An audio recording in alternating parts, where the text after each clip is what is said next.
Dr. Wood, author of the book Miracles in Minutes. Today's video is a couple things. Number one is, how can I help you? Let's suppose you're a large corporation. You have, 18 to 30-year-olds, and you want to develop leadership. Well, you're not going to develop leadership until people learn emotional intelligence. They don't even know who they are. They don't know how to manage their thoughts. They don't know how to manage their emotions. And that's pretty complex.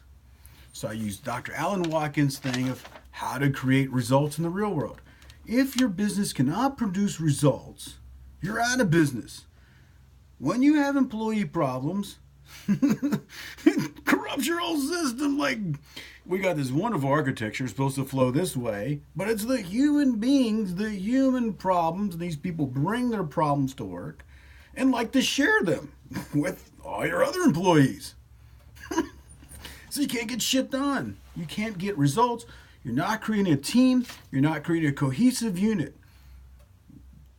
Just a lot of things that have happened in the world that people don't know how to relate, talk, connect to others because they're actually disconnected with themselves. They don't know who they are. They've been told what to do their whole lives. Sit down, be quiet. My mom did everything for me. My dad did it. I never had to step up or think for myself. Welcome to the workplace. If you're the leader of the corporation, you're the manager, you spend half your time babysitting. The problem is now you got all these people who've entered the workforce and don't know what to do. So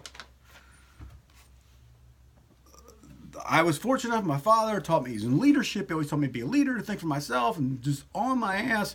And I was leadership. So I'd like to share that. I can help you in your corporations, help you in relational issues, whether at home or at work, because the brain's the brain, and your body's the body, but how do these things connect and interlace? So that's why I've been studying the past 10 years outside of chiropractic practice and whatever. I'm all about results.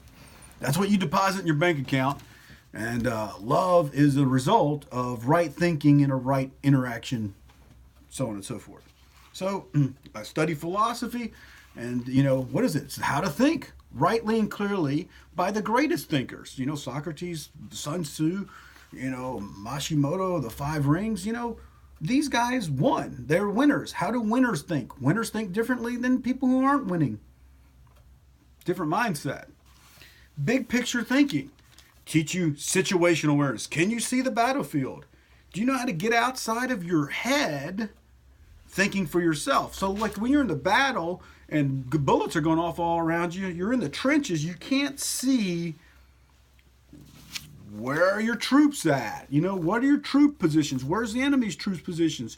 What are your strengths? What are your weaknesses? What are their strengths and what are their weaknesses? How can you, even though you're outmanned and outgunned, how can you still win the battle? You're going to have to outthink through strategy by knowing yourself. You can't know the enemy unless you know yourself. So when you get in touch with your own feelings and you know how you think and how you feel, surprisingly, their brain and nervous system does the same thing. But if a person doesn't know how they think or how they feel, or they have some bad thoughts about themselves, they get in a state of fear. Okay? So what happens in a state of fear? My wonderful drawings and depictions. So you got three brains. You got the adult brain, the neocortex. You got the midbrain, our limbic or emotion system, and you have the croc brain, which is basic human physiology. So the croc brain is where most people are stuck in. Childlike thinking, basic human survival. If you're in survival mode, you're not thinking about creating. However, the way you get out of survival is you create your way out of it. People get stuck in analysis paralysis and keep thinking and thinking and thinking and feeling and thinking and thinking and feeling and get stuck and drill a hole and becomes destructive. How do you break the cycle? I'll teach you how. Get on the creative brain and stop the analysis paralysis. They're shut down. Fear causes guilt, shame, fear causes people to fight. Fights break out. You did it. Blame you. I don't want it. It's not my fault. Who did it? That doesn't solve anything. That's going to disrupt your team. And flight or hide. What problem? There's no mistake. I worked at one corporation and we ran $300,000 worth of product that didn't work, and it almost cost us a contract with who we're supplying product to. The big guy came in like, what kind of product you shipping us? That's our reputation's on the line. Okay? Creative strategies. If you become more creative and you create your people working together and you create the teamwork and the unity, your business is going to outperform others because you're working as a team. It's called synergy. But if people don't know themselves, they can't get there. So I studied brain and you know how the brain works. I can help your corporation. I can help people have relationship problems. I can help, you know, you have chronic body pain. It's all the same thing. You may not think it is, but you're always one. Okay? Next, I could come into your corporation or into a family life dynamic and have a big picture mind. I can look, who's this person? Business comes in this way. This is their job. This is what they're supposed to do. How are their communication skills if they're on the telephone? Are they communicating well themselves? Do they have clear communication? Do they know how to be assertive and not being jackass or passive aggressive? How's their communication style? If they don't communicate well to the person on the phone, you spend all this money, leads come in, the leads don't transfer, and you can't run through your system. The person on the front door is important. Step one, let's talk to them. How are they doing? If they work as a team that has phone calls, do they know how to talk to each other? Are there a lot of personal issues between each other and they're fighting? That's not a team.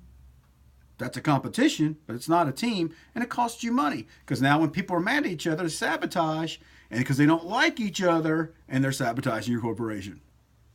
You make less money. You got more help. People calling out sick. I don't want to come into work today. I don't want to deal with Sally and her bullshit and blah, blah, blah. And I've got a headache and I'm going to quit. Some of your good employees leave because of personal problems. Let's help the person who's got the problem get their problem under control. Comes in. So you have a baton toss. Here it comes from here. It goes to the next step. This is their job. This is their function. This is their skills. How are they doing? Do they have a problem? Oh, me and my wife are getting separated, getting divorced. Well, this star employee can't be the best employee today because they have so many things going on in their home life. Their kid's sick. Their mom's sick. They're fighting with their wife. They're going through a divorce. This person's not performing at their best today. Can you help them get their shit under control? See, if you create some leaders in your corporation, this person, the leader person, can go out and help people get their shit together and get back in community and get back in team. What's going on in your world? Talk to me. How are things going? This is a relationship. You got to build a relationship with the person. Treat them as a person. Don't treat them as a function in your corporation. Treat them as a person in your corporation. If you treat them as a person, they'll function in your corporation. If you treat them as a function, they'll feel like they're a piece of meat and they're going to quit because you don't value them. We can look at the different things, how their communication skills, how they communicate with themselves, how's the baton toss.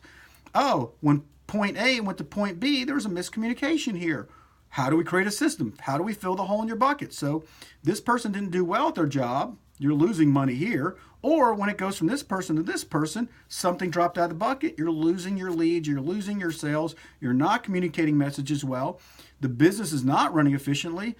We had engineering perform a bunch of stuff. It went down to manufacturing, and we created a bunch of shit product. Well, and the engineers don't want to listen to the manufacturers because the engineers think they fucking know it all. Oops, sorry I said that. But it's true. They didn't want to listen to the guys on the field. But if these two people work together, you don't create crappy product. Hey, let's have a feedback loop. Where how can we create a communication channel so we can talk to each other? We got to deal with the person, the people, and the egos. Create the communication styles. Fill the hole in the bucket. You start to become more successful. Dr. Wood, have a great day.